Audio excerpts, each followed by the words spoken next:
Ladies and gentlemen, welcome to this, the 30th meeting in 2013 of the Economy, Energy and Tourism Committee. Can I welcome all members, welcome our witnesses, who I'll come to in a second, and those joining us in the gallery. And I can remind everyone, please, to turn off all, or at least turn to silent, all mobile phones and other electronic devices. Right, item 1 on our agenda today is the continuation of our evidence for stage 1 of the Bankruptcy-and-Debt-Advice Scotland Bill. And I'm very pleased to welcome Rosemary Winter-Scott, who's the Accountant-in-Bankruptcy and Agency Chief Executive, joined by Claire Orr, Executive Director, Policy and Compliance from the Accountant-in-Bankruptcy, and Graham Fisher from Scottish Government Legal Directorate. Welcome to you all. Before we get into questions, Ms Winter-Scott, do you want to say something by way of an introductory statement? Thank you very much, Convener. I'm pleased to have the chance to come and speak to you today.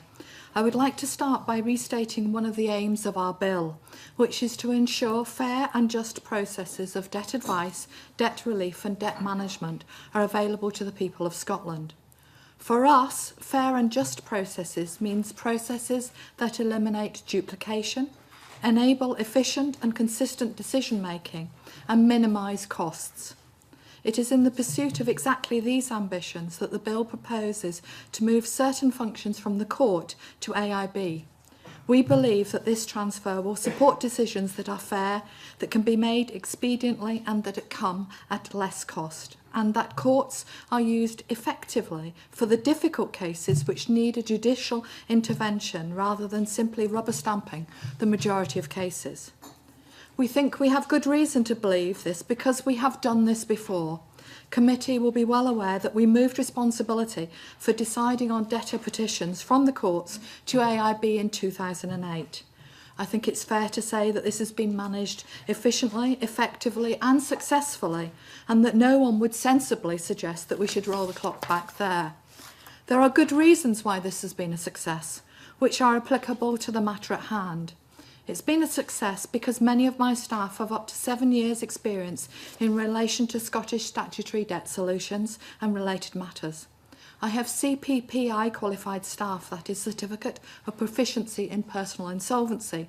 In 2011 and 12, individuals from amongst my staff were recognised as the top scoring CPPI students in Scotland. It will come as no surprise to committee that I absolutely stand by their ability to take on these new responsibilities and carry out their work to the required standards. My staff don't know everything. No one does. Most sheriffs, I believe, would recognise that they are not experts in complex accounting procedures either. When they have to make a determination on such matters, some of them will probably seek advice. My staff will do the same in administering to these functions.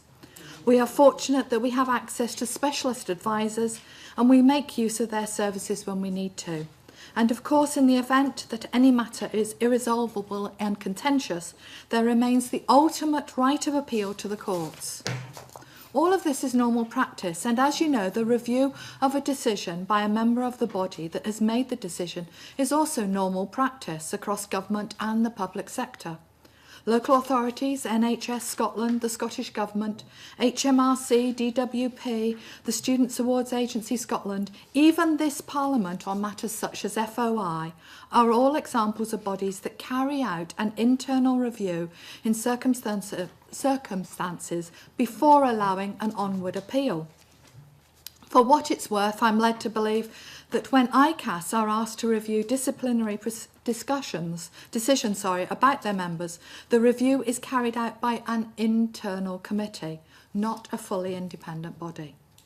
These arrangements are not new or unusual, and if adopted, they would by no means be unique to AIB. I have, however, also ensured that there are appropriate boundaries in place internally, just like there are at other bodies that carry out reviews, and that these reviews are already taking place in relation to decisions made under the Debt Arrangement Scheme, or DAS. We've so far conducted 21 DAS reviews, only one of which has resulted to an onward appeal to the courts. And there are other advantages to having these functions coming to us. Cost. An example of those 20 reviews to DAS that didn't give rise to an appeal, they were carried out at no cost to the applicant. And consistency. There are 6 sheriffdoms in Scotland, and it's a fact that different sheriffs have, at times, made different decisions where the circumstances of the case have been the same. These advantages have been recognised by the Scottish Court Service itself. I know their Chief Exec has written to you to say that the transfer of these functions will improve the efficiency of the process. I agree entirely, and I'm confident that in the fullness of time, the evidence will bear me out. Thank you very much. Thank you very much, Ms Winter-Scott. You've raised in your opening statement a very important issue that the committee are keen to ask questions about, which is the issue of self-review by your office. But I think there are a number of other areas I think we want to try and cover as well, if we can, in the time available. And can I remind members that they would keep their questions short and focused in view of the time pressures on the committee, and if we can have short and focused responses, that would be extremely helpful too. Can I maybe start off picking up a slightly different issue from the one that you focused on, which is the question of the benefits of the MAP process that's being introduced. It's not entirely clear to the committee, having heard a lot of evidence on this, why, from the point of view of the debtor, this is better than the LILA route that it is replacing. Can you maybe explain why you think the MAP process is an improvement on what currently exists? Yes, the LILA process was always designed for those that could not make a contribution and had no assets. What we have found with hindsight is that actually the requirements around LILA does mean that people can get into the process through LILA but can still make a contribution. What we're keen to do, if you like, is to refocus that as a minimum asset process, which is literally for those who cannot make a contribution. And as such, we're taking it out of the remit of the normal bankruptcy process by saying for those people they can have an earlier discharge. If there's no expectation of them making a contribution, there's no need for them to stay in the process. If it's a shortened process, there's no need for us to do the accounts in the normal process that we do. So we can shorten it, we can simplify it. More of the upfront process will be done electronically with automatic checks through registers, and as such it can therefore be done cheaper. And one of the big criticisms that there has been is that debtors who are in a state of extreme hardship cannot afford the £200 LILA application. We will be able to deliver the minimum asset process cheaper and make it therefore more accessible to those debtors. Okay, thank you for that. I think we maybe got some questions later on the level of fees being charged for processes, which I know other members want to come in. Just before we leave the minimal asset process behind, one of the things that came up in the evidence we took was there was quite a lot of concern from witnesses about the fact that MAP debtors were discharged after 6 months, whereas under normal bankruptcy process it would be a year. What was the rationale behind having these two different periods? I think what we have said is that there would still be restrictions on the debtor for a further 6 months in terms of credit. But in terms of keeping them in the system, why, if we're not getting any contribution from them, why can we not say, you know, you've demonstrated that you can't make a contribution, let's rehabilitate that individual to be able to move back into society faster, if it can be done within 6 months, and we believe it can be.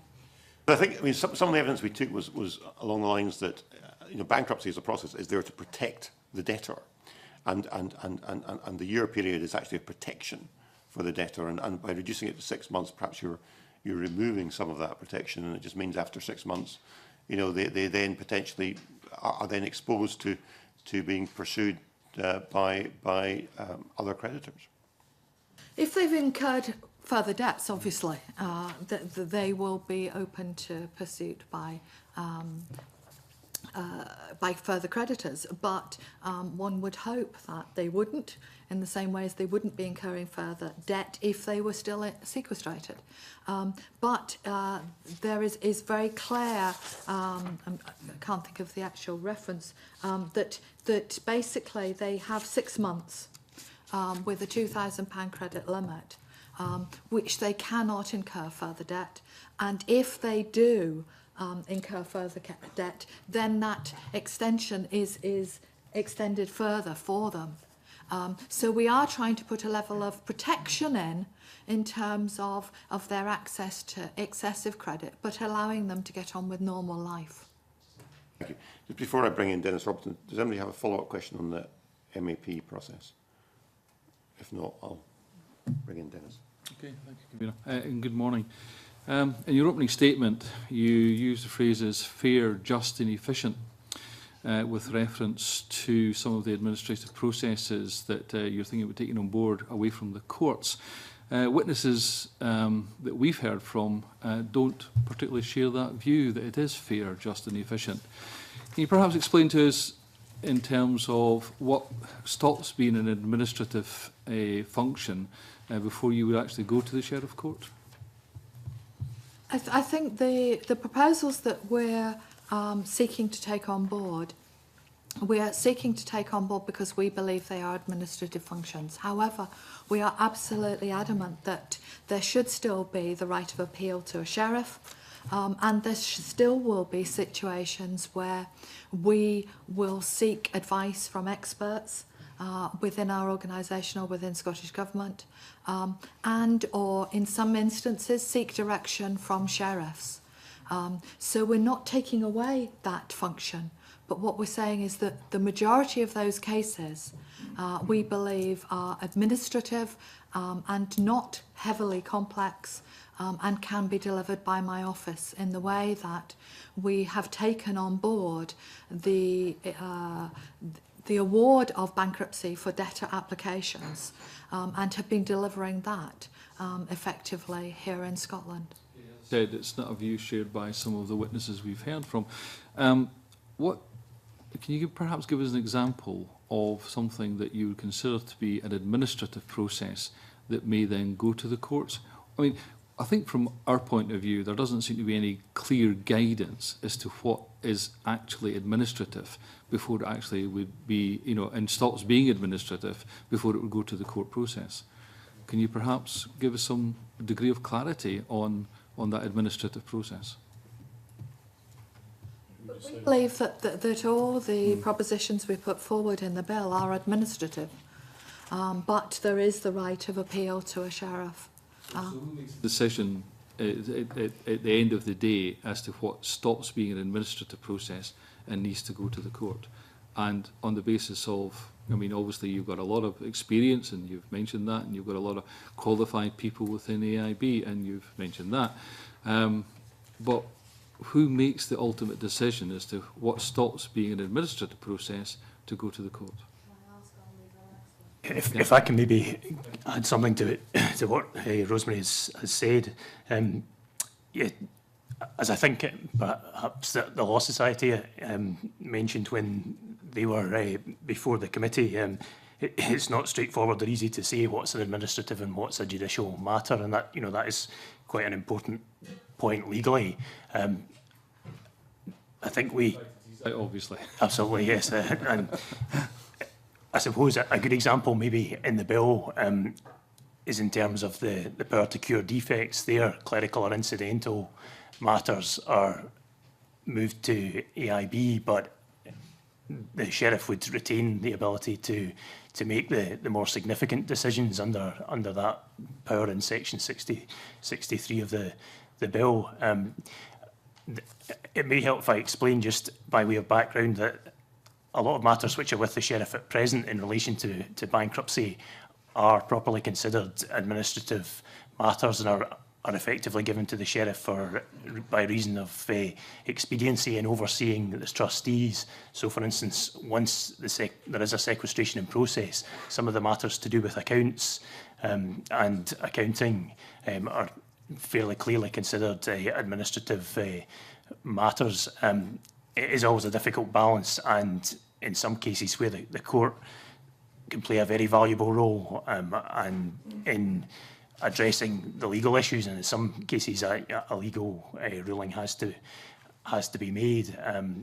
But in places the bill will leave those with the sheriff. As Rosemary said, always retain appeal to the sheriff, which is the important thing from a legal point of view. Fine, but I mean, are the sheriffs suggesting to yourselves that a lot of these matters should not be coming to the courts because they're administrative? Are the sheriffs suggesting that? Or are they sharing your view that these matters shouldn't come to the sheriffs because they're administrative and that would free up time within the courts? Do they share that view? Certainly that's the view of the head of the Scottish Court Service, and you've seen in the letter from him. His view is that, and I know the letter, he's saying the transfer of these functions.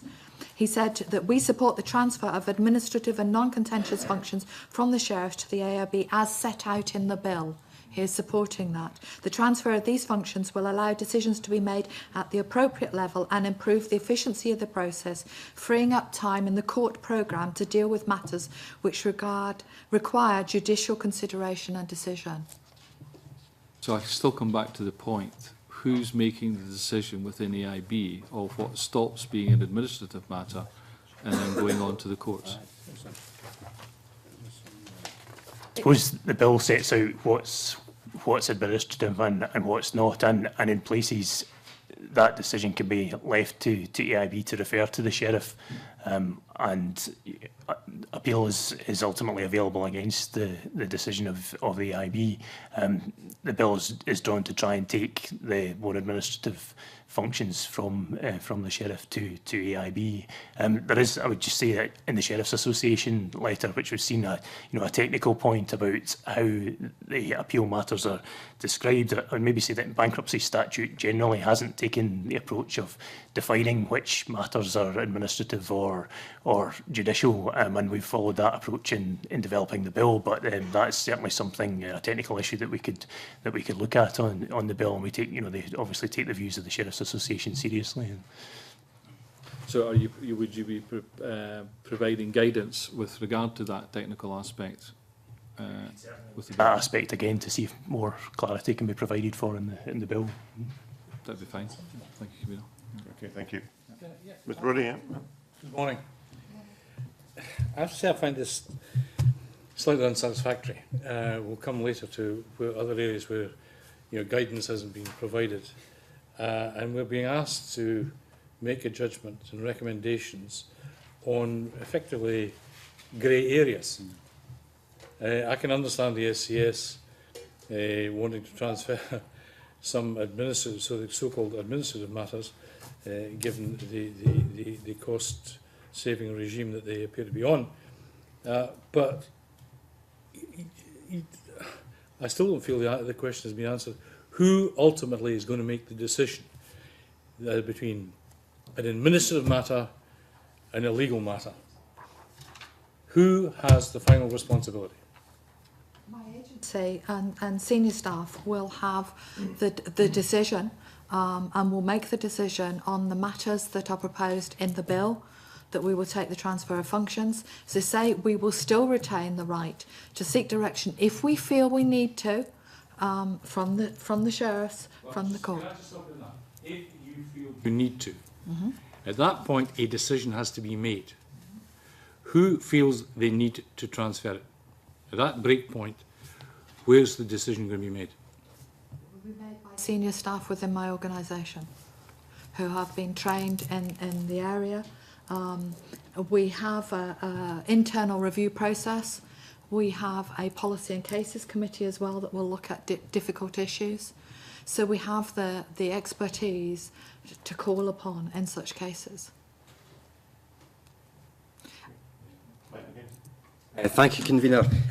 First of all, just very quickly, I would like to pay Rosemary and her staff a compliment in terms of the casework that I've dealt with over the last couple of years where I've been involved with the IB.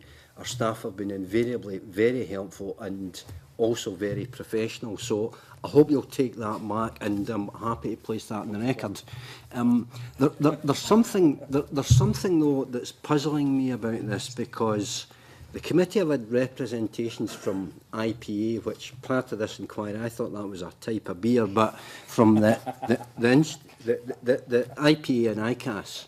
And they're the only people that I've ever encountered who seem to want to go to court, who seem to like going to court. They seem to be attempting to stand on some high moral ground here. I wonder if you could explain why that might be. I mean, for instance, do they get fees for attendance at court, or, you know, can you explain why they appear to be on this somewhat high moral ground? I have no idea, and that's an honest view. You know, they do support a lot of the proposals in the bill, and I know they have said that in evidence to you.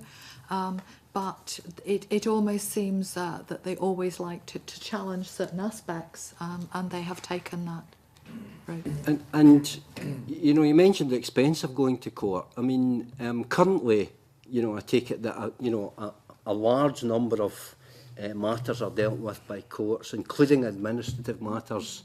Could you give us a feel for the kind of costs involved in that? Can't on an individual case basis, but I think there is also the potential that some cases that should be reviewed or appealed don't go to court because of the cost involved. So I think that we're opening up the scope to debtors and creditors for things to be reviewed more by us having a process in place as the first stage prior to going to court, because at the moment their only option is to go to court. So, and these court costs, if you could just help us a little bit further, where would the money come from to pay for the court costs? Would it be debtors? Would it be creditors? Is it? It would come from the case. So it would come from any ingatherings that would come from the debtor. It would then reduce, obviously, the amount that goes to the creditor. So the debtor or the creditor, somehow or other, they're going to be the people paying for this court. Yes. And I take it that the proposals in the bill whereby AIB deal with as many of these matters as they reasonably can would mean that creditors and debtors would see some savings. Thank you. Yes, Colin makes an interesting point, but you know, there's two sides to every coin, and the other side of the coin is that perhaps people are challenging you more often and more frequently, and that's why people are going to court. So, which means that perhaps they don't have the confidence in your service. So, whilst you've made a great deal about how helpful you've been to certain individuals, you may not be helpful to the people who are facing bankruptcy. So I think, to be fair, one, it's unfair to suggest that somebody is going to make something out of something when they're not here to answer that allegation. But secondly, which is more important, is it actually reflects on the service that you're providing, that more and more people are challenging you. And the questions have been asked this morning by other colleagues about who makes the decision and when are in fact very important. And those are, if individuals are making decisions and those decisions are being challenged, something's not right. And that's all I want to say at this stage, Chair. I don't think that somebody challenging something necessarily means the decision is wrong. I think increasingly, you know, even in procurement, in AIB, we've noticed that there is an increase in number of organisations who are unsuccessful in the process who will challenge it. I think it is also, you know, as government, we've encouraged with freedom of information, with review of complaints. We've encouraged the population to challenge and to question, and I think that's right. So I don't see it as an issue if people are challenging a decision. I think it gives us a second chance to revisit it and check that we did make the right decision, and to help justify, and quite a lot of the questions or the queries that come in from MSPs and MPs to myself about particular cases, quite often what we are doing is reviewing it, but in that review we're putting back a detailed response which explains the background behind the decision that has been taken and helps the individual understand the situation further. Just going in circles, Chair. I'll just stand with the statement I've made. Okay, thank you. So I'll let Margaret McDougall in and then Dennis wants to come back in. It raises the perception of openness and accountability of the AIB. And perhaps could you tell us why in sheriff courts, you know, the public can access the information. So will that information be available from the AIB? In terms of the decisions that we take, we will keep a log of those decisions in the same way as at the moment we're keeping a log of the decisions made by sheriffs. And so that information will be available for the general public. And certainly the individual still has the right of appeal to a public court process if they wish after our appeal. So will that information include the number of cases who have been appealed and, you know... If you look at my website, you will see increasingly we are publishing a huge range of information and data about all aspects of our work, and we're keen to be open and transparent in what we do, and we would continue to expand the range of information that's available. Thank you very much. I'm just wondering, with this additional workload, do you have the resources internally to cope with this, or do you envisage taking on additional staff to take on this additional process that you're hoping to take on? I already have a policy and compliance team that I established a number of years ago because I was keen to ensure that where I was trustee, we were placing the same level of scrutiny on cases as we place when I supervise external trustees. So that team already exists. That team is already the team that conduct reviews of complaints and are auditing. That team will need to be expanded, I anticipate, by perhaps 2 team members. But it can all be handled within existing budgets and within our existing budget headcount level. So we've got scope within that. There'll be internal transfers into your team? There'll be internal transfers within the team. And also what we are looking at is in the introduction of the bill will mean, for instance, that when we bring in the new process, we'll get applications in electronically. We anticipate with the new case management system that will free up staff resource elsewhere within the organisation. Okay. I think we've probably exhausted the subject of internal reviews, unless other members want to come in. If so, we'll move on to another topic, and I'll bring in Alison Johnson. Thanks, Convener. It's about the fee for the minimum asset process. Currently £200, and there's a proposal to reduce it to £100. The Law Society raised questions last week about the policy intent of the fee. You know, they wanted to know what it was for, and Citizens Advice Bureau reckoned that it should be lowered, and Money Advice think there should be a waiver for people who cannot afford to pay. So I just wondered if you could elaborate on what the purpose of the fee is and whether you think there should be a discretionary waiver for people who simply can't afford it. As an organisation, like all of Scottish Government, we've been under extreme budget pressures, and that has required us to look at our processes and, in effect, seek to cover our costs. And that is what we've done in terms of introducing the £200 debtor application fee. That is to cover the cost of that process. I accept that that does mean for some debtors it's difficult. What we are keen to do is to bring down that cost significantly with the minimum asset process. We have said an estimated £100. I think there is scope, depending on the volume, that might even be able to be delivered slightly cheaper than the £100. We would certainly... My target is to make it as accessible as possible.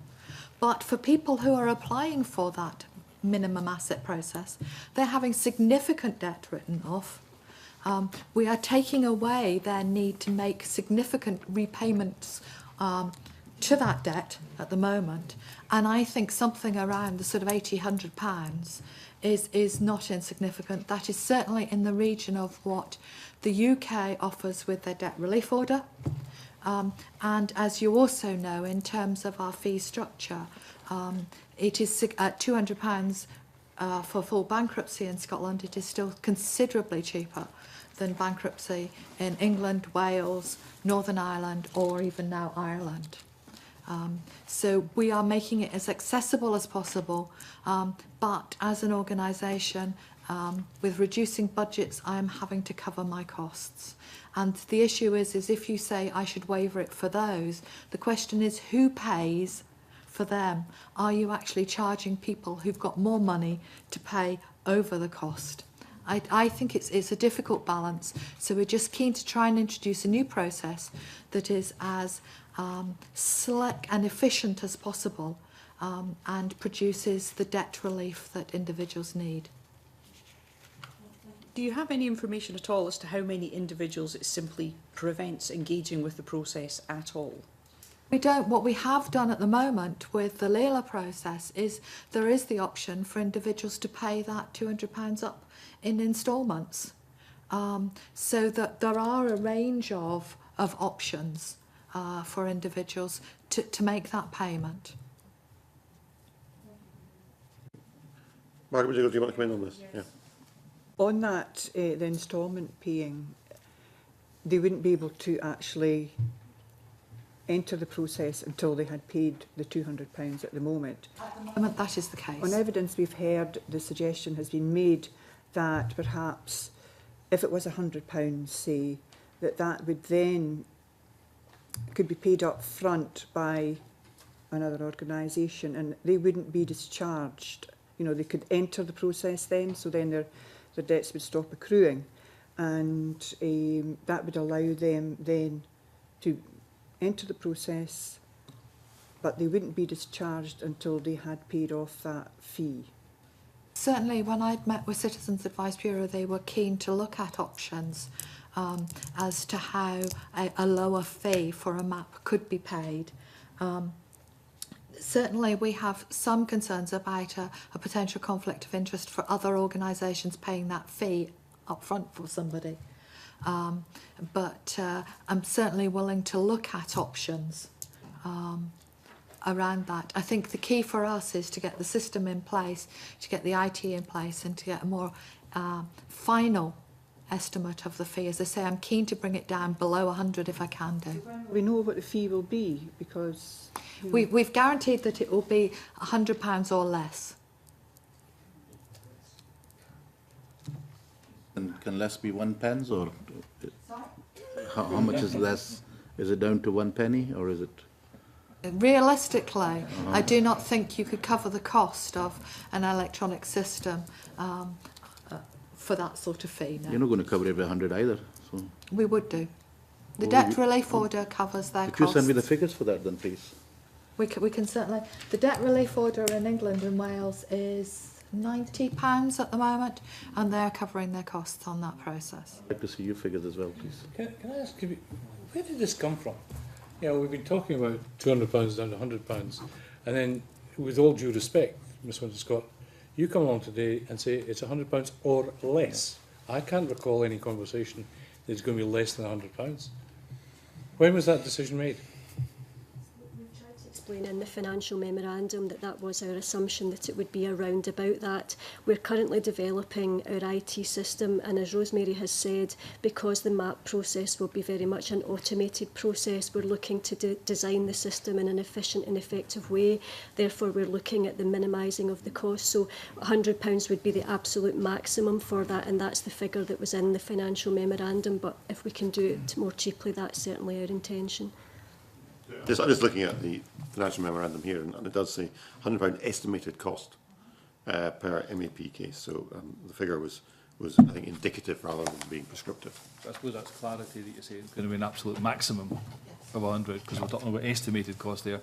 So it really probably should read maximum of 100 or less. Yes, I mean, I think things have moved on since the time that the financial memorandum was written, so that's certainly our expectation. Margaret McDougall, did you have another question on fees, or can we move on? Oh, that was all. Thank you. Okay. Okay, I want to move on to the subject of the common financial tool, and I'll bring in Chick Brody. Thank you. The CFT is to be used to assess debtors applying for bankruptcy. or to the DES, the details of the scheme, we're told, will be contained in future regulations. Yet we're also being told that there should be one mandatory tool. Can you clarify exactly what is going on with this common financial tool? Yes, there's been a working group which has involved all stakeholders, including ICAS and IPA, to look at what is the most appropriate tool that will become the common financial tool. That is working in parallel with the work on the bill, and certainly Claire can give further details on the progress of that. Yes, the working group did consider which tool would be the tool that should be the mandatory tool, and they concluded that the common financial statement would be the method that would be used for calculating the surplus income. So the regulations will set out that detail, that it is the common financial statement that will be used. So the regulations will be just clarifying the detail behind that. But it is an existing tool. It's currently used in all cases in relation to the debt arrangement scheme, and from the end of November it will be used in the protected trusted scheme as well. So there will be a lot of information available, and the regulations will simply set out the detail of that in due course. So this is an existing, as we heard, an existing scheme. It's an existing tool. Can you then tell me why a guidance, as we've been told, guidance on the common financial tool will be produced, although work on this has not yet commenced, and AIB cannot definitively state what the guidance will contain? It's really to allow us the opportunity to look at the application of the tool. Because the tool is already used, there are some concerns by some parts of the sector that there's a discretionary element in the tool, and what we will be trying to do is to ensure that where there is discretionary provision, that there is clear guidance on how that discretion is applied.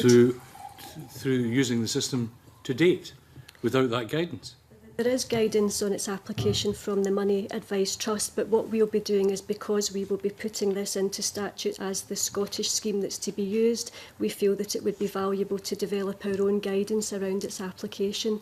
In a sense, it will probably not be significantly different from the existing guidance, but it's important that we do look at it. Because you haven't definitively stated what the guidance is going to be. Well, that's correct, but we are some time away yet from introduction. We're looking at 2015 for the bill commencement date, so there is a significant amount of time yet before these, before the common financial tool will be used in sequestration cases. So there is time to develop that guidance. And can I say that This is the third item. Sorry, go on. you know that there was support across all stakeholders when we did the consultation that we should be moving towards a single tool to assess contributions of debtors across all approaches, so that it's consistent. So it's the same contribution that they would make, that they would know what that contribution is in advance, whether they went into a debt arrangement scheme, a protected trusted or sequestration. We've taken that on board. We've had a working group that has looked at what is the most appropriate, whether we should, and at the stage we went in, we looked at whether we should create one, develop one, or use an existing one. And a lot of work was spent with this group of stakeholders, and the consensus view was that we should use the existing tool that is being used for the debt arrangement scheme. Who's involved in establishing the consensus view? The working group. So the general view of the working group was that there should only be one mandatory tool. The general view of all stakeholders responding to the consultation last year on our bill was that there should be one tool used across all products. Can you then, on the basis of that consensual view or consensus view of the committee, tell me that how you believe that having only one tool will create the transparency and the consistency in the way that debtors are treated? Because they will be able to see that tool, they'll be able to go to a money advisor, and that person will see what their contribution is, and it would be the same contribution if they chose to go into debt arrangement scheme, if they chose to go into protected trust deed. At the moment, if they went to a money advisor and the money advisor was saying, well, actually, if you're going into debt arrangement scheme, this is what your contribution is, because this is the tool. But if you're going into bankruptcy, then there could be different tools used and your contribution might be different. I don't think that's transparent or helpful for the debtor. Agree to disagree on that point, on the basis that I would have thought that what we're talking about here are debtors and creditors, and primarily the debtors, and giving them the option of reviewing a solution via another tool might be in their interest, might it not? There will be scope for, if their circumstances change, for us to look at a variation of the contribution with the tool. The tool gives, as Claire explained, quite a degree of scope around the headings in terms of what they can claim as the legitimate expenses. So it is a tool that is recognised out there in the market with citizens' advice, with money advisors, as a fair tool that they are currently using. All we're doing is rolling that tool out across all products. It might be helpful to remind you that in the consultation of the 129 responses, apart from 4 people, everyone else supported the Common Financial Statement as the tool that was to be used. So that was a fairly strong factor in considering that as the common tool. Okay, thank you. Thank you, Convener. I wonder if you could just explain a bit more about the flexibility of the tool in terms of its inherent flexibility. I mean, I represent the Highlands and Islands, and people in rural situations are often in quite different circumstances from people in maybe urban areas, so that, you know, is there sufficient flexibility within the tool to be able to accommodate quite vastly different circumstances? There is flexibility in the tool. It's important to remember that some of the elements are discretionary, and the trigger figures are indeed that. They're sort of triggers for further consideration. So it would be for the trustee to make a case if there were particular circumstances, and that would be able to be considered. That happens just now in particular cases. I think, you know, we did look at the situations for rural Scotland, but we didn't have any very strong evidence that suggested overall that the costs were higher in certain parts of Scotland, because there were perhaps some other things that could have offset higher costs in one area with lower costs in another. But yes, that flexibility is there for the trustee. Yeah. And given that, you know, you've explained how this has already been in operation for some time with debt arrangement schemes, but you're now taking it into new territory. So you've got this car, you think it's pretty good, but you're going to take it to the North Pole, you're going to take it to the desert and up into the mountains. So, you know, how much testing and you know, have you done so far in terms of using it for in those other circumstances? At the moment, under bankruptcy, there is no stipulation as to what tool is used. So there will be people out there that will be using this tool in bankruptcy cases as a trustee, and they will also be using the alternative, or the most other used, the CCS, the step change charities approach. So it has been well tried and tested out there, and part of the working group did look at a sample of cases and did an analysis as to the impact it would have on the individual, depending on which method was used, and the results were that there was very little difference, ultimate difference, for the debtor as to which method was going to be used. You know, it occurs to me, and I'm always a wee bit nervous with these formula, in as much as, you know, a lot of work and effort gets put into, you know, developing the formula, and it gets to the point where you say, that's it, it's fit for purpose, we're going to roll it out, and then a year later, 2 years later, you come upon circumstances that those people who constructed the formula perhaps couldn't conceive of or imagine, and you discover really quite perverse outcomes that none of us would wish to see. If those circumstances were to become apparent, is there any route for further modification of the tool? It's actually a tool that's reviewed annually. The figures are reviewed each year, so there's an opportunity for figures to be uprated each year, and that has been happening over the last number of years. The other thing is that because the detail of this will be in regulations, we will of course keep a close review of what happens in practice, and because regulations are relatively easier to change, that would be something that we would certainly look to do if it proved not to be working the way we would intend it to work. And the regulations you refer to are parliamentary, they're Scottish statutory instruments. Absolutely. So Parliament would have a further Yes. opportunity to look at those reviews. That's right. This bill will have a series of associated regulations that will come that will specify things like that. So we will be back, no doubt, seeing you next year. Okay, thank you very much. Thank you. Right. Well, Chick wanted to come in with a Very point. quickly, the whole ethos of this is trying to address problems of people who seriously require help.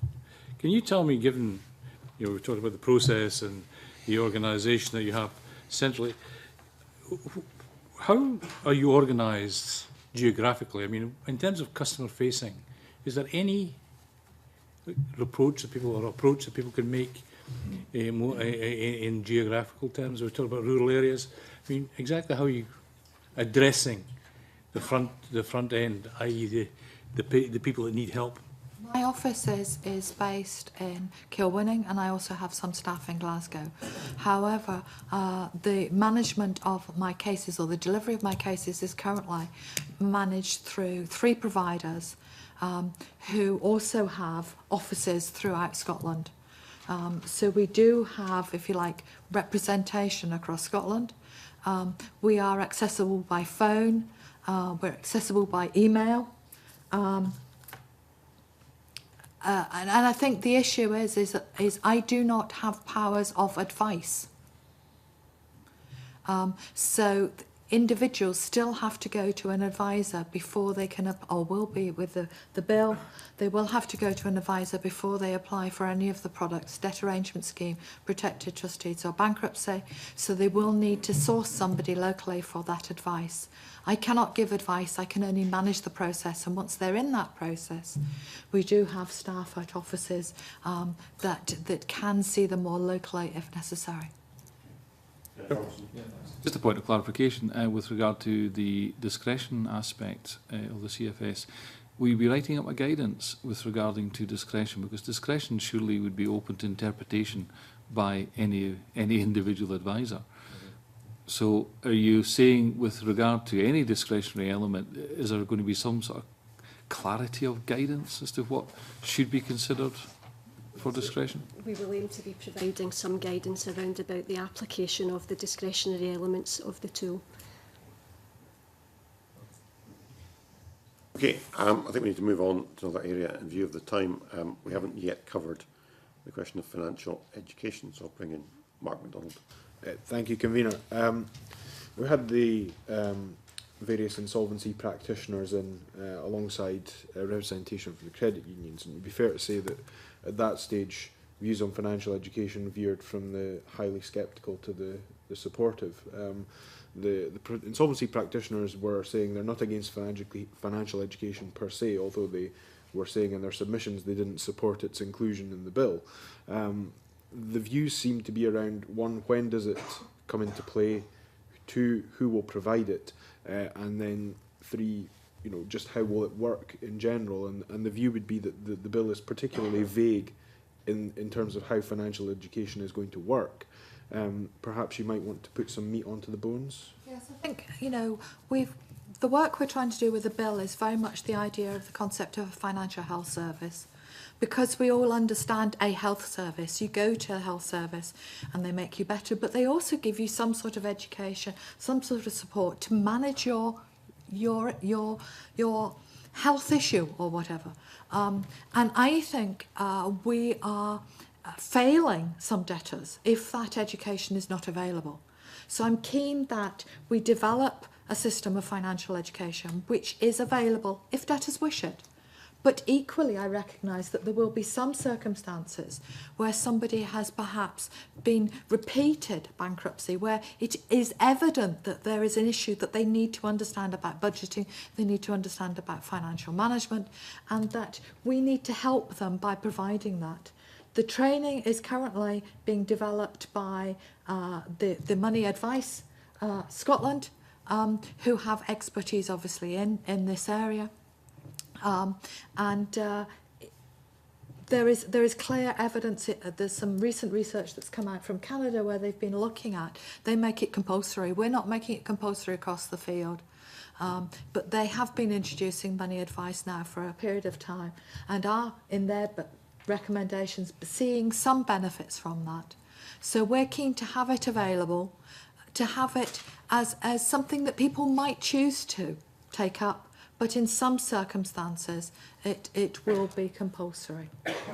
Okay, I think that maybe doesn't quite clear the waters as much as I was hoping it might, because you've introduced the concept now of it applying in some cases but not in others.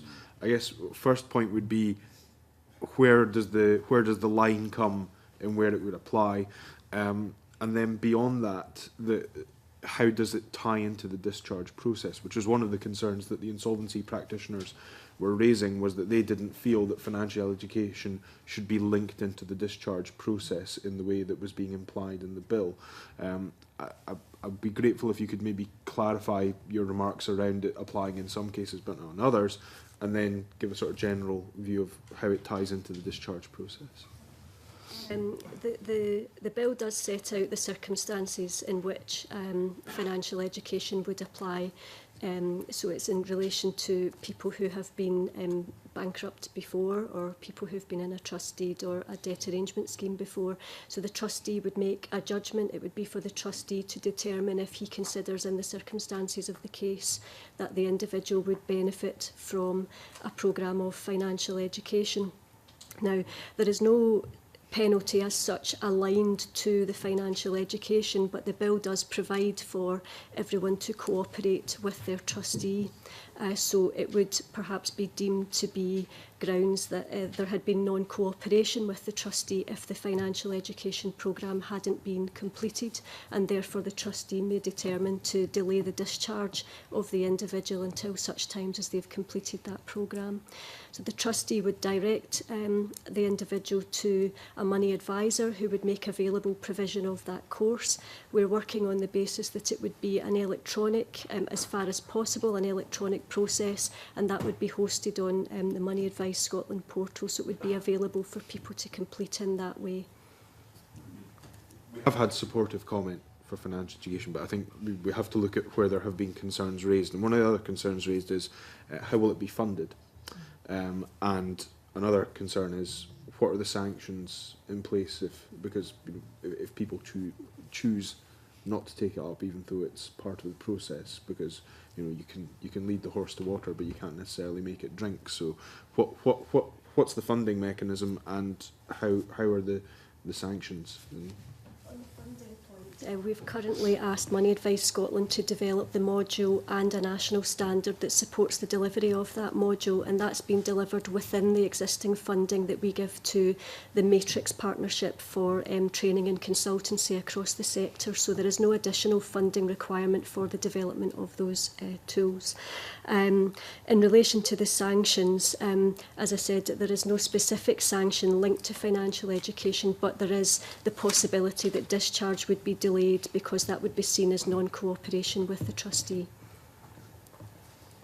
Finally, there were questions raised around cost effectiveness and whether you would actually see a benefit from this, because there was an allusion to the system that existed in the United States from the IPA, who said that demonstrated that you wouldn't necessarily get the positive outcomes that you might hope for from the inclusion of financial education. I wonder if you could comment perhaps on that view. That's the case where it's mandatory across all individuals, what we're doing is making it mandatory in some instances where the trustee feels it's just warranted. So it's not, you know, there will be some cases where somebody has, just because of a failure in a business or whatever, has become bankrupt. And it's not a case of them lacking financial education that has resulted in them being in that situation. So there wouldn't be any added benefit for them to be forced to go into financial education. So what we're trying to do is to target it. One of the witnesses suggested that the best approach would be to introduce financial education as part of the education system rather than as part of the insolvency and bankruptcy system. I wonder if you have a view. I would fully support financial education being given a higher profile in education, but that doesn't stop us needing to address the people who have now left school. There's a question, I think, Hanzala Malik first and then Margaret. Chair, I'm led to believe that the new bill actually makes it mandatory for financial education and money advice. The bill actually makes it mandatory requirement. Only in some circumstances, as explained. Yeah, it makes advice mandatory, but not financial education mandatory, only in certain circumstances. You actually make that judgment then, who does and doesn't need that. Trustee would use his expertise, but we're looking at the particular criteria where people have been, this is them coming into an insolvency or debt solution for the second time in a short period of time. That might be an indicator that the person could benefit from financial education, but there is discretion for the trustee to make a judgment on whether that is the correct course of action for the individual.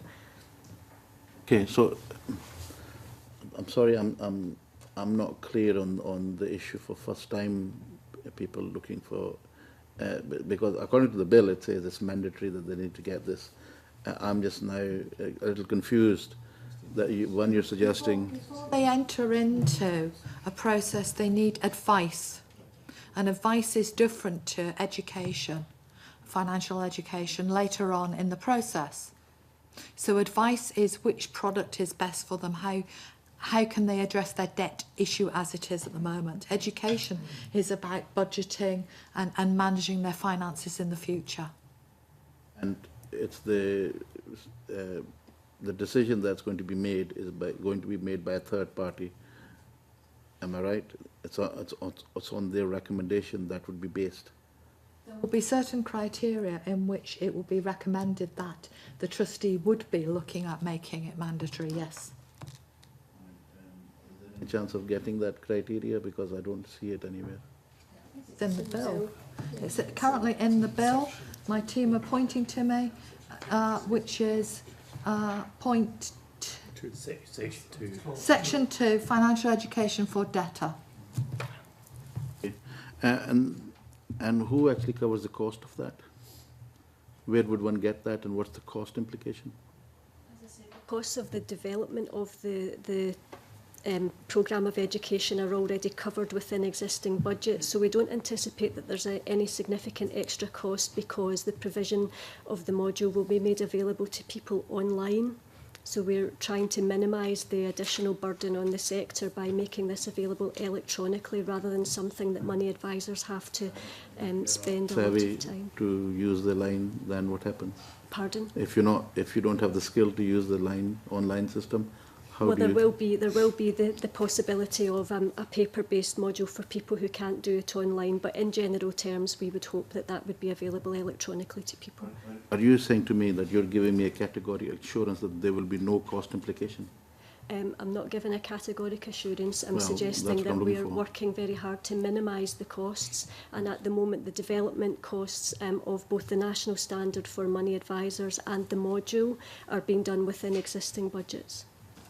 Not in a position to give me a cast iron guarantee that there are no cost implication. The question still remains is, where are you going to find the additional resource then if that's what's needed?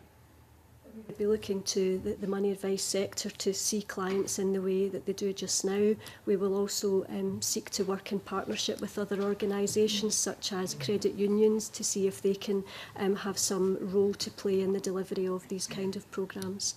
Their evidence, they have suggested they would need more money, more resource. They're the ones who are providing the service, and they're saying they will need more resource. So how do you square that circle?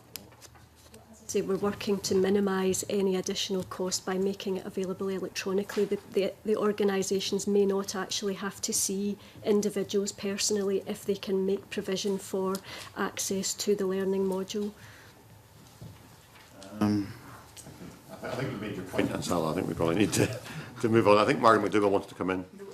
Same thing of funding and Yeah. resources, because it sounds like that money advice offices and have got an elastic budget. From what you're telling us, they'll be able to provide this service without any additional cost to them, and that wasn't the information that they were giving us last week. Okay. If there are no other points, I think we've pretty much covered everything that's on my list, so if no other members want to come in. Yeah, I'm conscious we're getting towards the end of time, so very quick points if we can. Chick Brodie. Yeah. Can I ask about the ICAS and the IPA have raised issues about the areas that have been devolved and how you will ensure that there's no conflict of interest. How are you going to measure the efficiency of your organisation in terms of outcome? I mean, you've given us a list of organisations who do internal reviews, which might be, a subject for our future review. I mean, I'm intrigued that you believe that by moving and reorganising AIB staff and putting the review team in another part of the same building will ensure that there will be no conflict of interest. I assume they're using separate coffee machines.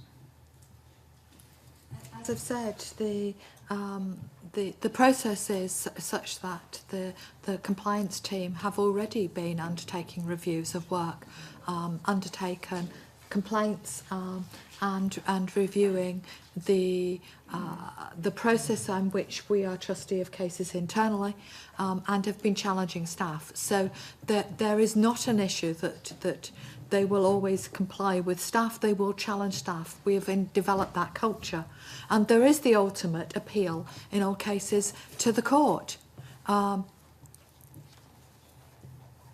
this is trying to minimise that impact. So, again, we've had there's going to be a review of guidance on, what is administrative and judicial, guidance on fees, guidance on the tool that's going to be used. I mean, in terms of securing that there is no conflict of interest, it's more than guidance. It's what rules you're going to apply.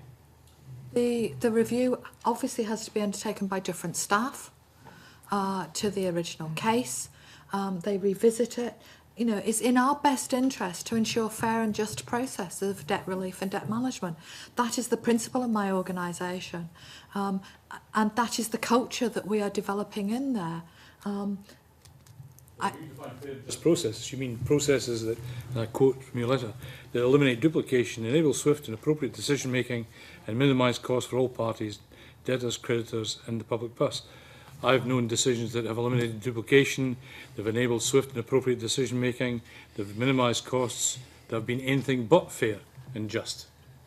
So what rules are you going to introduce to make sure, I mean, apart from, I would suggest moving them out of the building totally, that there will be no difficulty for the review team in assessing decisions that are being made? Let's point you to the example that we are already carrying out reviews of work. There have been so far 21 reviews under the DAS regulations, and only one of those has required an onward appeal to the sheriff. So that does suggest that we have made available to people a process of a second consideration, and only in one of those cases did the individual feel the need to pursue that through to the sheriff court. And I would suggest that when ICAS or IPA are looking at disciplinary issues with regard to their members, for instance, those are having as significant impact on the individual as the decisions I would be making or my team would be making on my behalf. And they have, those are reviewed internally in the same way as we would do. Okay, can I just, I'm conscious the Minister is waiting for us. Can I just quote to you, just on this point, can I just quote to you what the Sheriff Association said in their letter to the committee? They said, the Association views with concern many of the proposals which should not be regarded as solely administrative in nature, but involve issues of the rights and obligations of both debtors and creditors, and indeed possibly third parties. Can you give us an unqualified assurance that the rights and obligations of both debtors and creditors and third parties will not be diminished in any way as a result of this transfer? Yes. Okay, thank you. Right, I think we need to call it a day at that. Thank you very much, Ms Winterscott and your colleagues for coming along. We will now have a very brief suspension to allow a changeover.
Right, ladies and gentlemen, if we can reconvene after that short intermission, I'd like to welcome for this session Fergus-Ewing, Minister for Energy, Enterprise and Tourism in the Scottish Government, who's joined again by Claire Orr and Graham Fisher, and we also have Chris Boyland, Head of Strategic Reform at the Accountant-in-Bankruptcy. So welcome all.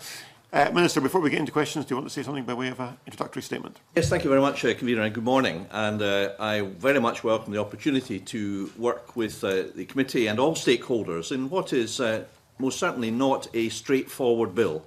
And I particularly look forward to working with the committee as a team of sorts. So with that, thanks, Convener. I'm very pleased to be here today to talk about this important legislation, and the committee has already heard from the Accountant-in-Bankruptcy references to our vision of a financial health service for Scotland. These proposals and this bill mark a significant step towards making this vision a reality by moving our policy on debt relief towards a wider preventative agenda, working to improve the financial capability of vulnerable individuals in the greatest need, and helping to prevent recurring debt problems. I'd like to talk briefly about how we're going to achieve this. We've made a commitment to mandatory advice from an approved money advisor. There's a general consensus, I believe, that advice should be taken before a debtor seeks debt relief, namely bankruptcy or entering into a protected trust deed. We're also making provision for a targeted course of financial education, and this is being developed by Money Advice Scotland. And this aims to help the debtor develop his financial capability and equip him with skills and knowledge to make more informed decisions relating to budgeting, bank accounts, financial planning and access to credit. I think that's something that debtors actually want. They may not have had it, so they want it, and we want to help them get it more readily. We will put in place a single common financial tool which will help to ensure transparency and to deliver a consistent determination of the amount of contribution that an individual debtor is able to make. We are going to attach a statutory debtor undertaking to the application form for bankruptcy. We want to support those who can pay to repay their debts, and we believe that in order to do this, the debtor must be clear about what their responsibilities are in relation to their bankruptcy. Another very important reform, Convener. We will deliver technological improvements to the process and efficiency savings as a result. There will be a new online portal for electronic applications which should speed up the process and reduce advisors' workload. We will introduce a new minimal asset process, MAP. This is designed to help less well-off or vulnerable debtors, for example, those who only have income from benefits. Debtors who enter this product will be able to access debt relief more quickly and at a lower cost. We will give individuals an initial 6-week moratorium on diligence, which will allow them a much-needed breathing space whilst they consider what they need to do next. We're transferring certain functions from the Sheriff Court to the EIB. I've been able to listen to some of the discussion about this proposal. I very much welcome a useful, constructive discussion with the committee and stakeholders on these points. But I do want to echo what the Accountant-in-Bankruptcy has told you, that I believe very strongly indeed that these proposals are fair, that they will lead to greater efficiency, and they will come at lesser cost to the taxpayer. All in all, Convener, this bill is designed to ensure that there are appropriate, effective debt relief mechanisms fit for purpose for the 21st century available to the people of Scotland who need them. I think this is a laudable ambition, and I think the bill gets us a good way closer to being able to achieve it, and I look forward to working with you on this bill. Thank you, Minister, for that introductory statement. You probably will have heard much of the evidence session that went before, and I think the questions that were asked to the Accountant-in-Bankruptcy will be similar to many of the questions that will be directed to yourselves and your officials, with one or two additional areas perhaps, and these reflect the areas of concern that have been identified in the committee's stage 1 scrutiny and the evidence we've taken from stakeholders. Can I remind members that they would, as ever, to be short and focused in their questions, and short and focused answer would be helpful in getting us through quite the broad range of topics we want to try and cover in the time available. Can I maybe start, Minister, by touching on the issue that you mentioned yourself, which is been one of the major areas of concern the committee's identified, which is this question of the transfer of functions from the courts to the accountant in bankruptcy, and the question of self-review by AIB and her staff. There seems to be some concern about the differential between functions which are purely administrative in nature, where nobody seems to have a problem with these being transferred, as opposed to those that might have a legal aspect to them. Do you accept that there's a need perhaps for greater clarity here, perhaps greater guidance to be issued, so people are clearer as to the difference between these two? Well, I don't think so, actually, because I think that the bill and the explanatory and policy memorandum set out our aims very clearly indeed. However, I've already decided that I think we do need to engage a little bit more with the stakeholders and with the committee to make sure that we are getting it right, as we believe we are at this time. For example, we've got a very relatively short note from the Sheriff's Association. I will offer to meet with them to discuss what their concerns are. They talk about unintended consequences but don't spell them out, for example.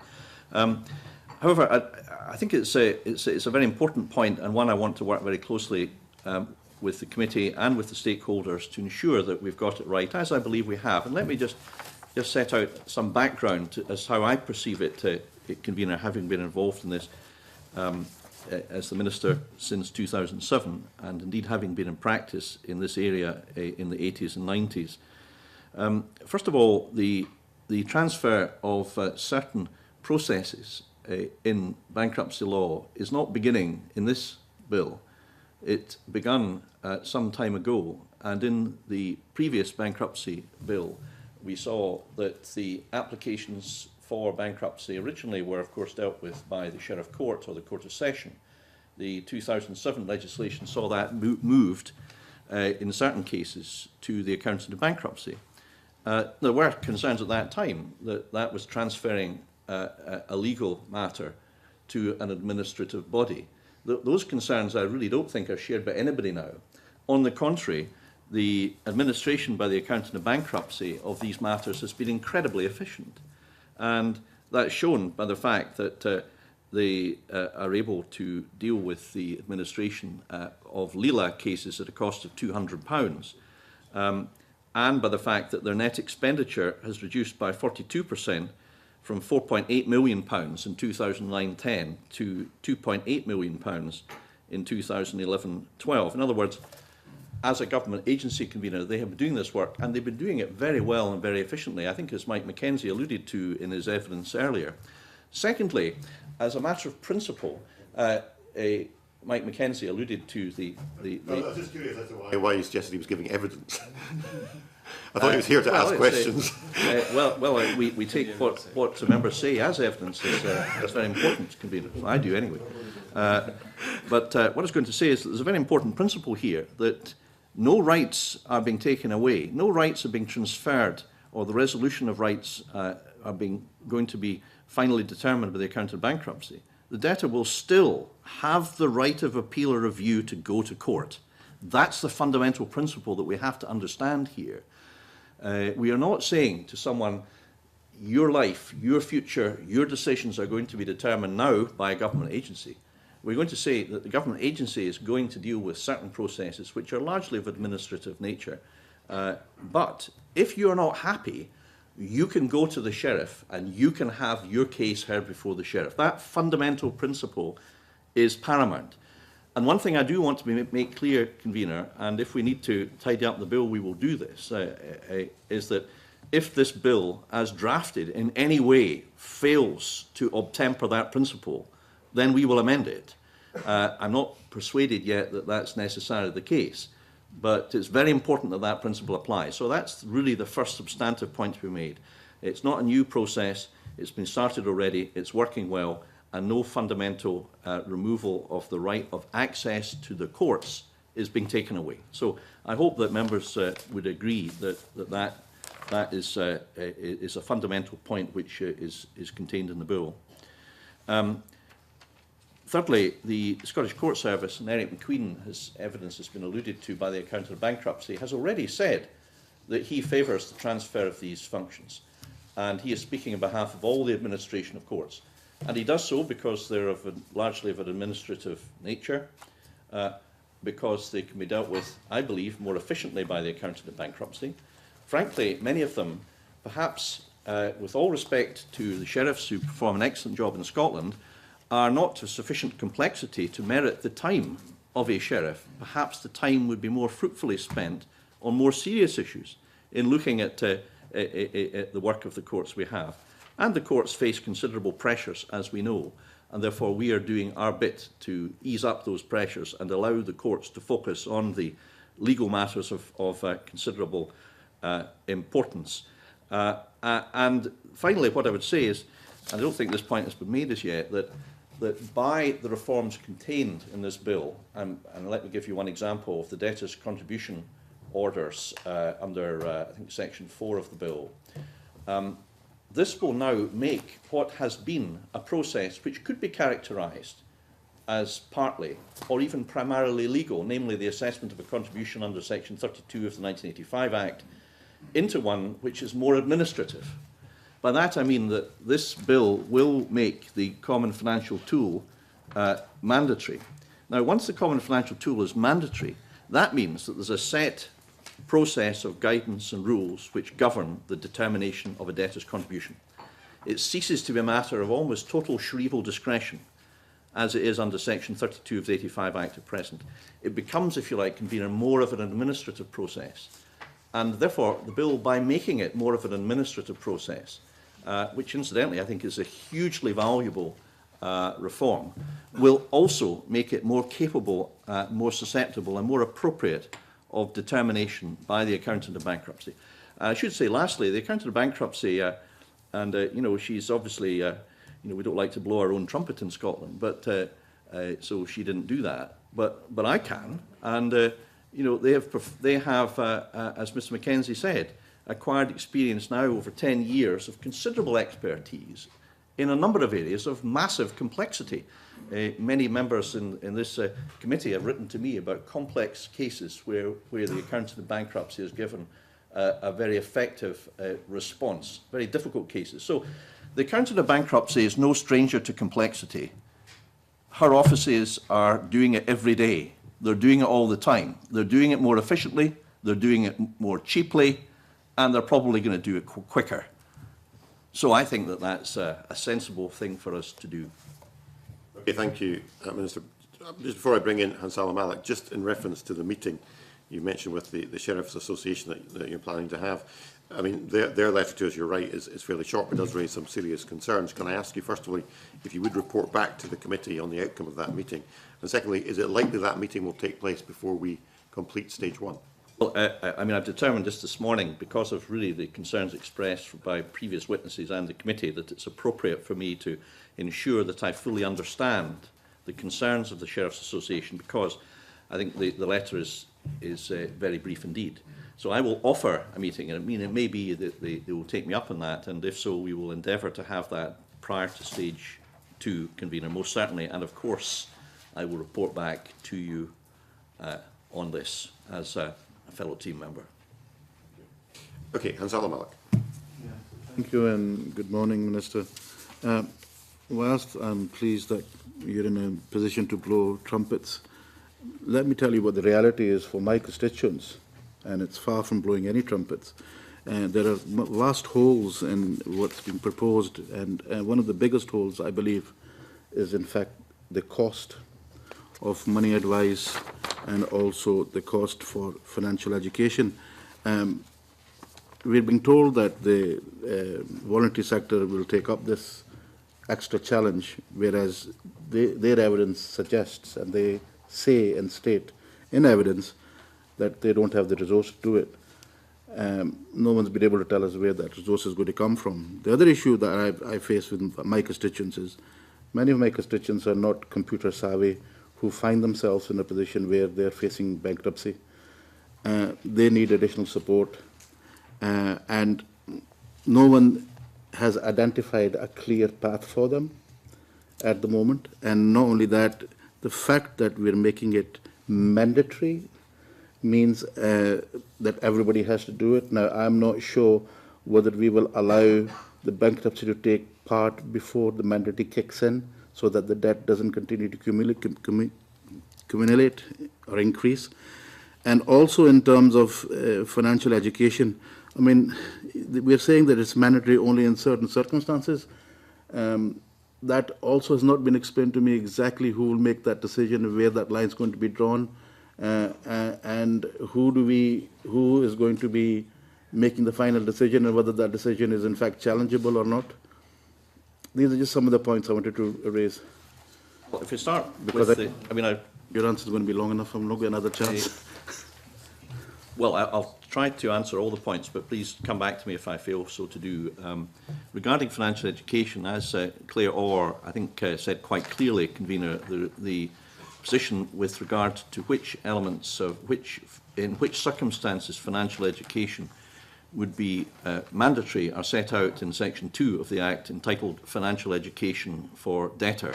And that sets out essentially, and I won't read from it because it's a bit dry, but my understanding is that it sets out that we determined that it should not be mandatory for all debtors after being sequestrated to require to undergo some form or receive some form of debt education. Rather, we felt that only some debtors in some circumstances would benefit therefrom, and that the trustee in sequestration would be the person best able to determine who that would be, applying various principles which are set out in Section 2, subsection 2. For example, if somebody's been bankrupt before, within 5 years, is bankrupt again, then plainly there's a problem. Because if they had learned from the first sequestration, then they would have avoided being bankrupted again.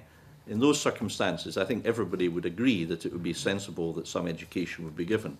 Similarly, if there had been a protected trustee within the last 5 years, or the debtor had been part of a debt management programme, there's comparable reference to provisions in England in case there was a cross-border, a move across the border, and the debtor had effectively gone through a debt relief situation south of the border and comes up north of the border. In other words, that the overwhelming response that we got from consultees was not that every single debtor must have mandatory education, prior to discharge from sequestration, but that it should be kind of selective. And in those selective cases, for very good and obvious reasons, there should be a mandatory element. Going back to the very opening remarks Mr. Malik made, I mean, absolutely right. Pardon? Pays for this education. Well, the total costs as estimated of the bill are estimated in the financial memorandum. The total additional cost to the taxpayer in accordance with the bill are estimated as between 75 and 85,000 from memory.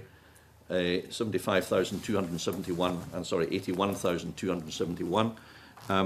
Actually, the total additional costs required by the bill to the public sector will be about 10 times greater than that, but because most of these costs are already met in the public service, the actual net additional cost will be relatively small.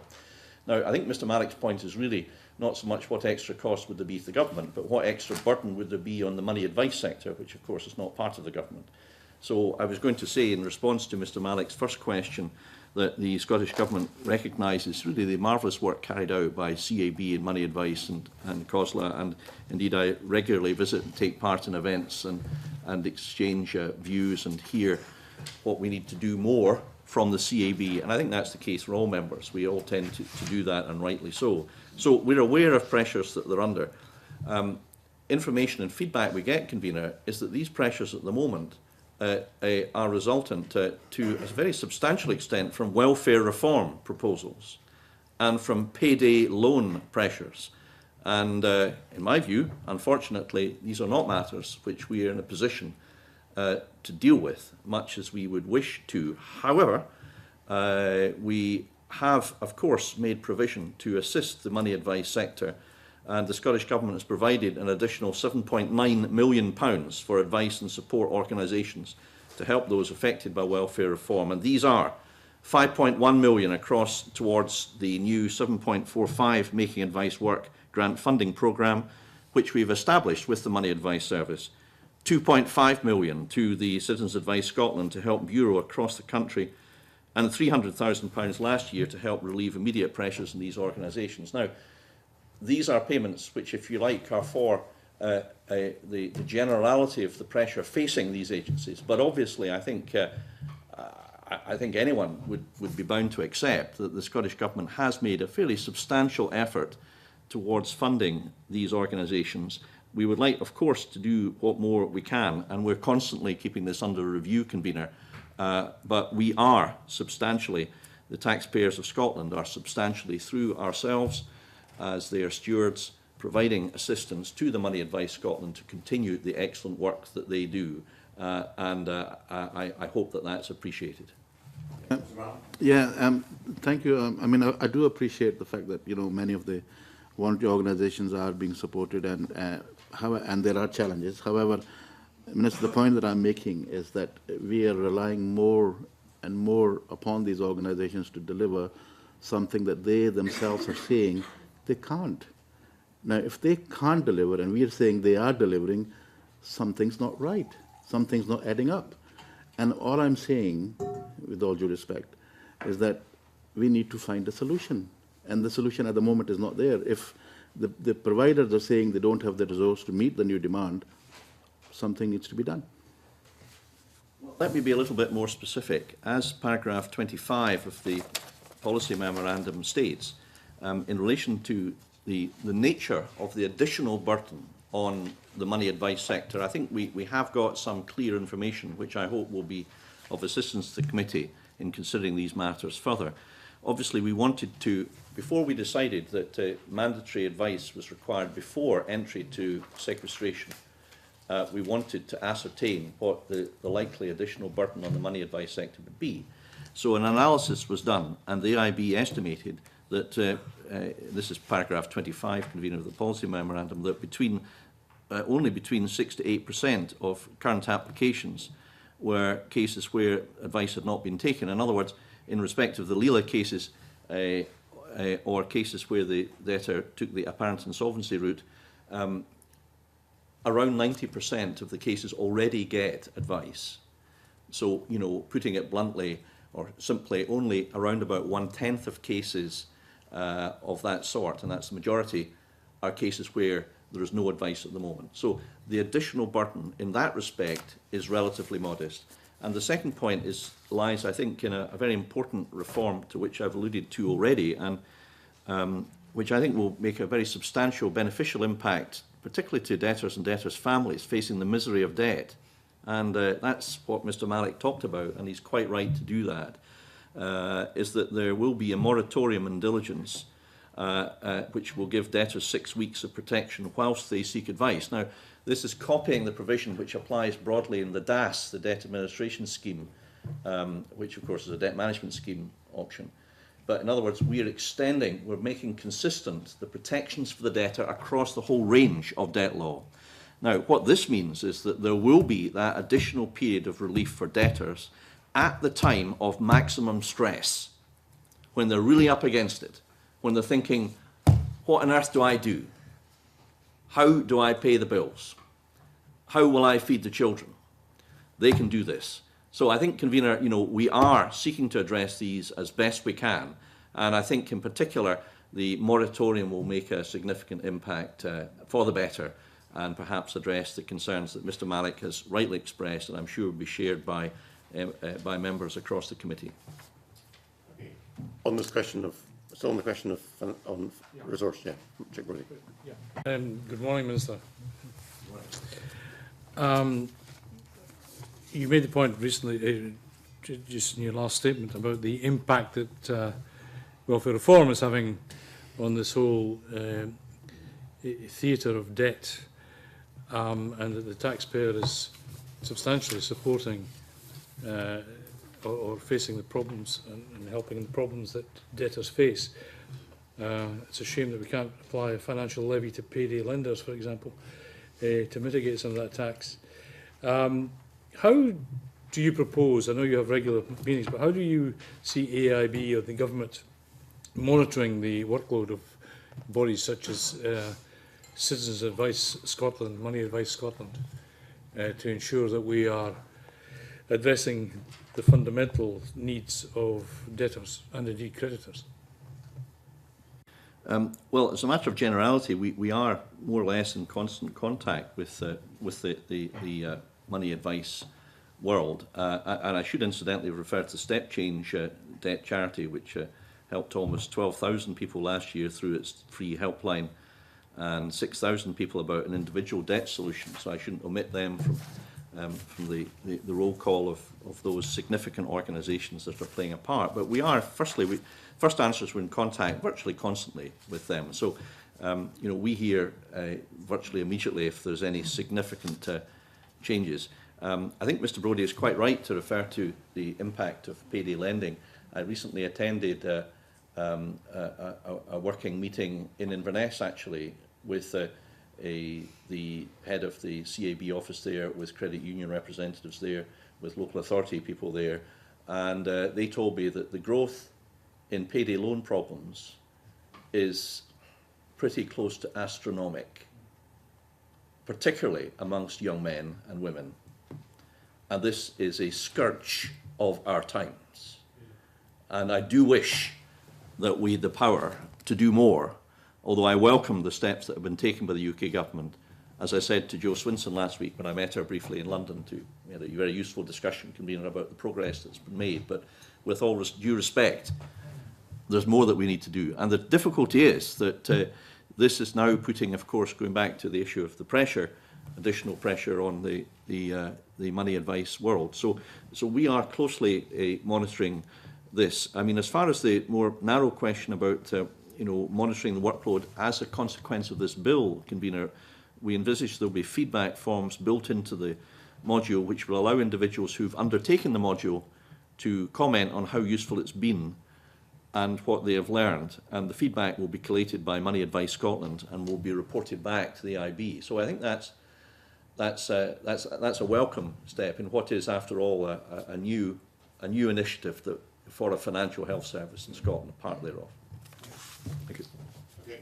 Anybody else want to pursue this question of resource? Or if, yes, Margaret. Briefly, I mean, if I've understood you correctly, Minister, you have said that there's likely to be 10% more people using money advice as a result of this bill, but there will be no resource to follow that.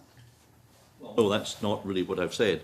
What I've said is that there'll be a relatively small proportion of those who seek debt relief who are not already getting advice. We also expect that the other provisions that we've introduced, or we're going to introduce, such as the moratorium, will actually provide much more practical help for the individuals involved to ease the pressure, which would in some cases lead them to go to seek advice from multiple sources. Actually, that's what happens in practice. It certainly was when I was giving advice. And thirdly, we have already provided funding to the sector of £7.9 million. Now, it's perfectly open, convener, to the Labour Party, Conservative Party, individual members to put forward amendments in the Finance Bill if they wish to make a separate additional provision on this matter. That is a perfectly legitimate step for any member to do. I would suggest, however, that what we have, the modus operandi we have at the moment is about right, but we keep these things constantly under review, precisely because of the increasing nature of pressures on the money advice sector, which we fully appreciate. Okay, thank you. Right, we'll move on. I'll bring in Alison Johnson. Thank you, convener. I'd like to ask the Minister about the increase in payment contribution orders from 3 to 4 years.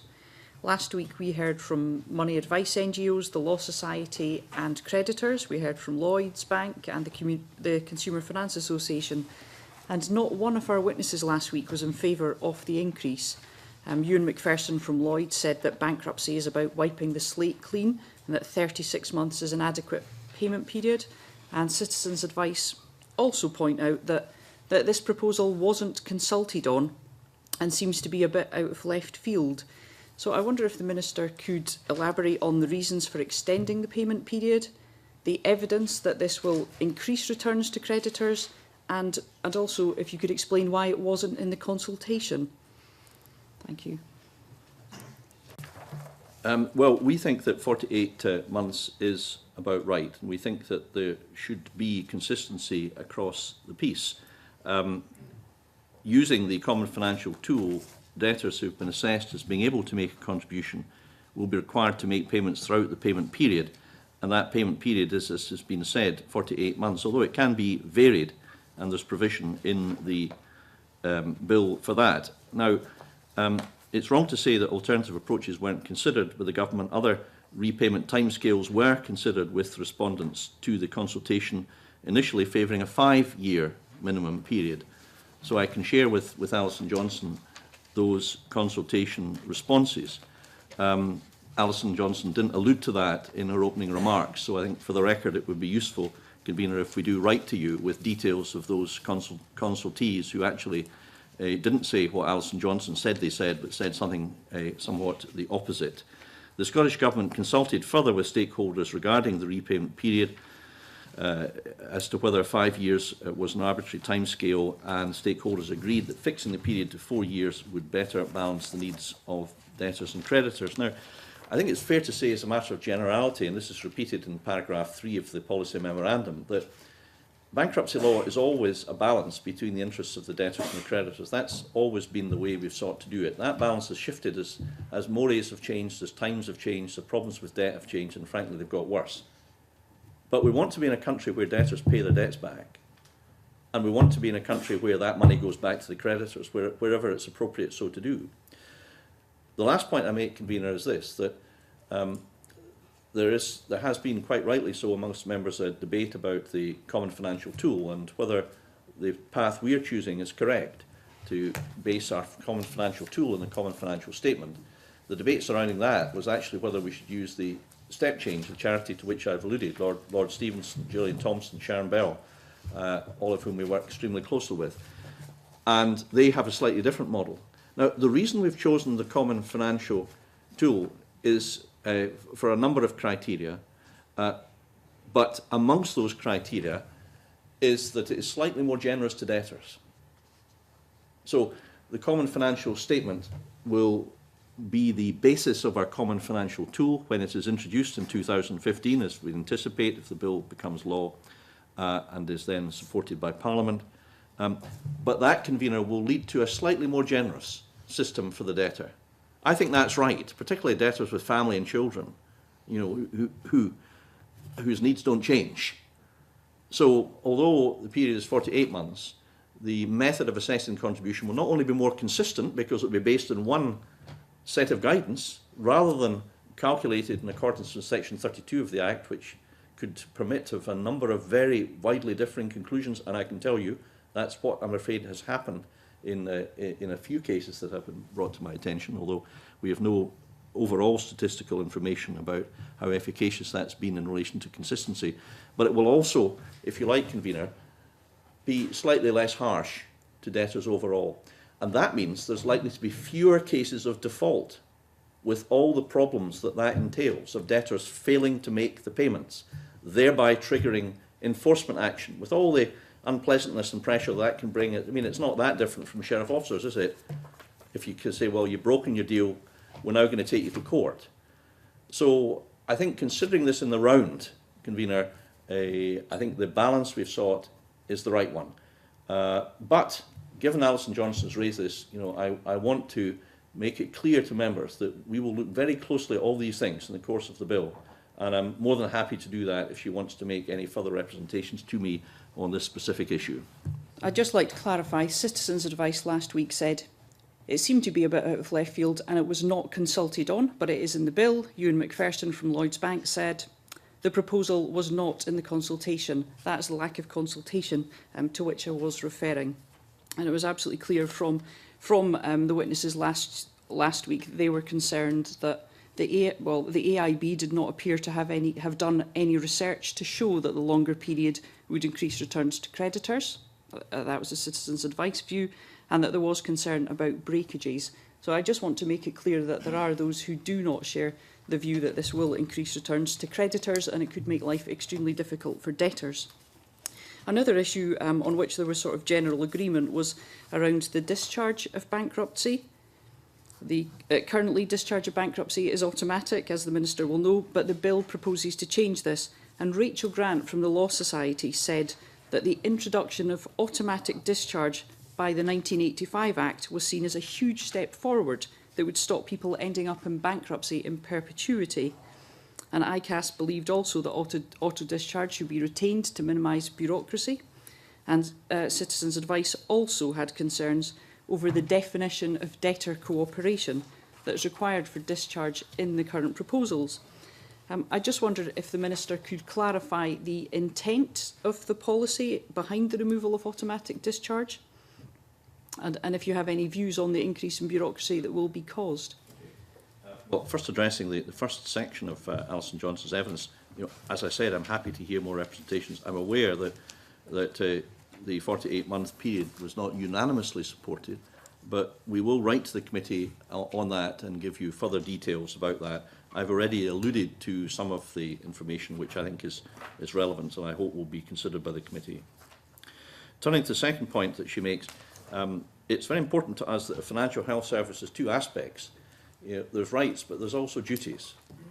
There's rights of debtors to be treated fairly, to have basic information about their debts. I mean, an awful lot of debtors, I'm told, at the session in Irvine, I believe the committee had, said that nobody had ever sat down and explained how the finance worked to them. They had a basic lack of understanding about how to run their finances. So there's the right side of it, but there's also the duties side. I mean, where somebody is sequestrated, they have duties to cooperate with the trustee, and most debtors do cooperate with the trustee.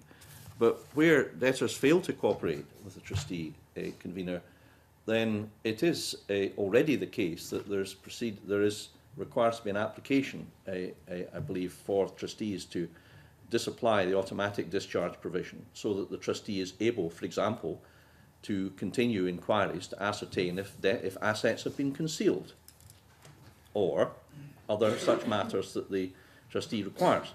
If you look at Annex A of the policy memorandum, you will see the form of statutory undertaking which the debtor will have to sign. That statutory undertaking sets out, if you like, a whole range of things that the debtor is acknowledging that he or she must do. Not incur credit of more than £500 without informing the lender creditor in advance, disqualifications from holding certain offices, duty to tell the trustee about all assets. That will have to be signed in writing. Now, in this financial NHS, we want to ensure that there is cooperation of the debtor, and that my understanding is that the principle which I've just enunciated received very broad-based support in the course of the consultation, that was seen, that encouragement on the emphasis on cooperation was supported, I think, by many of the consultees. But the removal of the automatic discharge is not, in our view, a retrograde step. With the introduction of the new case management system, there will be the facility for the trustee to make an application for discharge electronically, and therefore, insofar as the arguments relate to an increase in labour costs, these will be minimal. I've just reminded myself that in the consultation it was in fact, I didn't remember these figures earlier, but there was 109 out of the 129 responses in the consultation. 109 out of 129 were in favour of the cooperation of a bankrupt individual being linked to their discharge. I'm not sure if the Law Society were one of the 20 that weren't. We'll look into that and come back to you on that. But certainly, I think perhaps for the reasons, the common sense reasons that I've sought to elucidate, convener, it's right the debtor cooperates. It's right there's more emphasis on that. It's a minority who don't cooperate, but if you like, they spoil it for the ones that do. So it's right that we look at that, and that's in response to Alison Johnson's very reasonable question, that's one of the reasons why we're proceeding with this. Citizens' Advice were concerned that there wasn't a definition of cooperation, and that they might, it would be helpful to have a bit more information around that. Well, I think I'm right in saying, although if I'm wrong, I can come back to you, that generally speaking, there aren't really definitions of all these words, the ordinary meaning of which I think is fairly straightforward. In relation to the question of non-cooperation, the bill doesn't change the action required to be taken by a trustee where the debtor fails to cooperate, preventing them from carrying out their statutory duties. And Section 64 of the 85 Act, I've just been reminded, I shouldn't have forgotten really, because I used to used this Act quite a lot, and I certainly remember it, but Section 64 already requires the debtor to take every practicable step, in particular to sign documents to enable the trustee to carry out his duties. I think the practical point here is that the matters in respect of which the debtor has to cooperate are set out in the statutory undertaking. If you look at the statutory undertaking in Annex A, it sets out over 10 or 15 issues where the debtor is signing, I will cooperate. I will tell you what my assets are. I won't hide them. I will tell you if I move address. Now, if a debtor signs this document, as they'll be required to do, it's a matter of practice it's been happening, but not as a matter of law, as I understand it, and not in a statutory form, then there can really be no excuse for the debtor not then cooperating. In the absence of a statutory undertaking, there is no clarity, but the point I'm making is the undertaking provides the clarity in respect of which the debtor must cooperate in all matters of substance. So the last thing I would say is that I think that these issues have already, the word cooperation is in the statute already. It's already, I think, been the subject of quite a lot of judicial determination, certainly in a few court cases I was involved with where there were bankruptcy offences, and it was considered whether the bankrupt did or did not cooperate in relation to other statutory offences in bankruptcy. So, I mean, I will go away and look at whether we need to have a specific definition of this, or indeed any other terms that the committee feels that may lack in clarity, but I hope that I've given a sufficient answer this morning, Convener, on that. A question, Convener, if I may. One other area in which there was common agreement from last week's witnesses was a willingness to ensure that those discharged from bankruptcy could have a bank account. There was a lot of discussion around that. It was fairly positive from everyone on the panel, and I just wondered if the Minister, whether the government considered including provisions to help bankrupts keep open or open a bank account after they'd been discharged.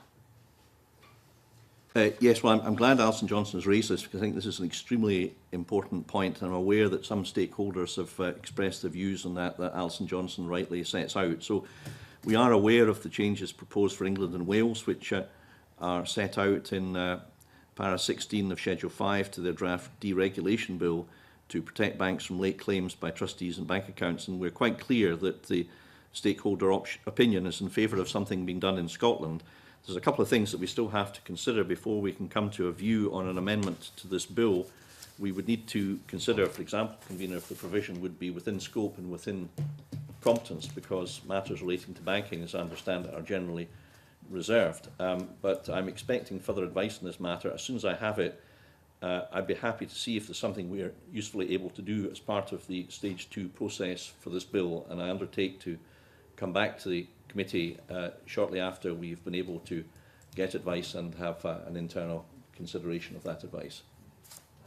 Thank you. So that would be very helpful, because it is an issue that's come up in evidence and is of interest, I think, to the committee. Okay, Chick Brody. Thank you. Minister, one of your comments a few minutes ago, you mentioned the financial tool and the guidance around it. You'll be aware that from the questioning this morning that, and from the submission from AIB, that the guidance around the common financial tool has not yet been produced and has not yet even commenced, and AIB cannot definitively state what the guidance will contain. Now, it's inevitable in these circumstances that one talks of processes, structures, services, etc. Given, and I share the intent which you've expressed several times today, can you ensure that at the heart of these guidance, not just on the financial tool, but also on the some of the other issues we've discussed today, that the debtors and the creditors are at the heart of these guidance, these guidelines, and that we don't get subsumed by how the internal operation takes primacy? Well, I would like to say a sort of broad yes to that question, if I can. I mean, of course, we don't want this to cause problems. It's quite the opposite. I mean, I'm very, very confident that the common financial tool will bring clarity, consistency and transparency. That's the policy objective as set out in para 34 of the policy memorandum here. And the reason we'll do that is that there is no guarantee of consistency at the moment. And that's almost inevitable if you look at section 32 and the way in which it's set out. It admits of very widely varying different interpretations, Convener. The purpose of the Common Financial Tool is to try to bring a greater deal of consistency. Mr. Brodie is quite right to say that the Common Financial Tool has not yet finally been devised. That's, I think, an opportunity. It will, however, be very much based on the Common Financial Statement, which not only has been devised, but is used. It's used by the British Banking Association, approve it, and Claire Orr in our evidence earlier said it's used in relation to DAS. So it's kind of tried and tested. There already is a car. I think that was the metaphor that Mr. Mackenzie used when his questioning went on to the Common Financial Tool. Would it be a car that could go to the desert and then to Antarctic?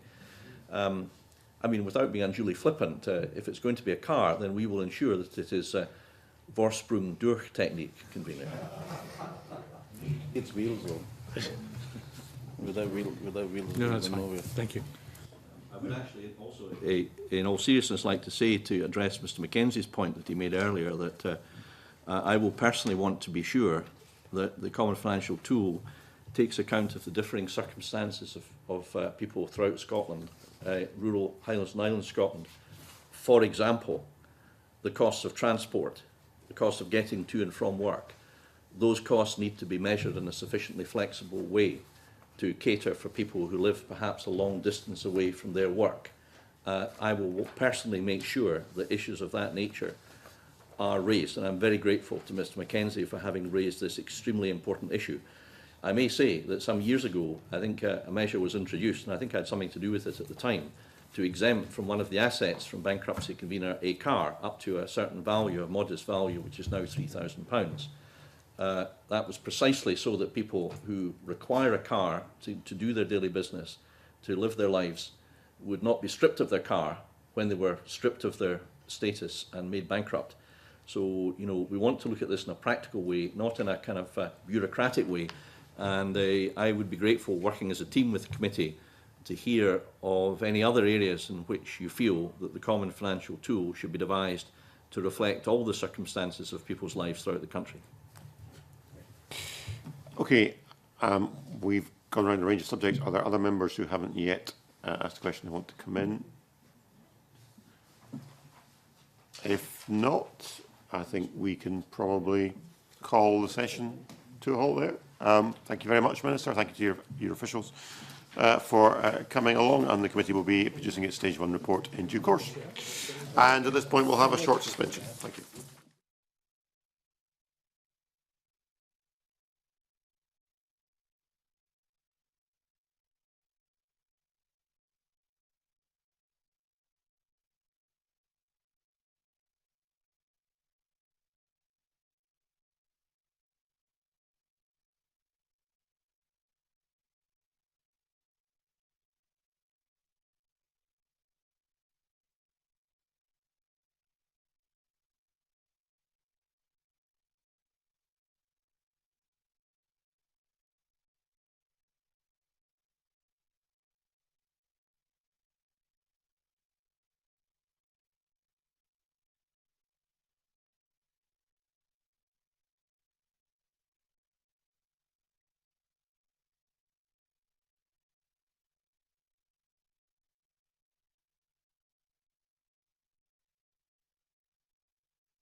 Right, if we can reconvene and remind members we're still in public session.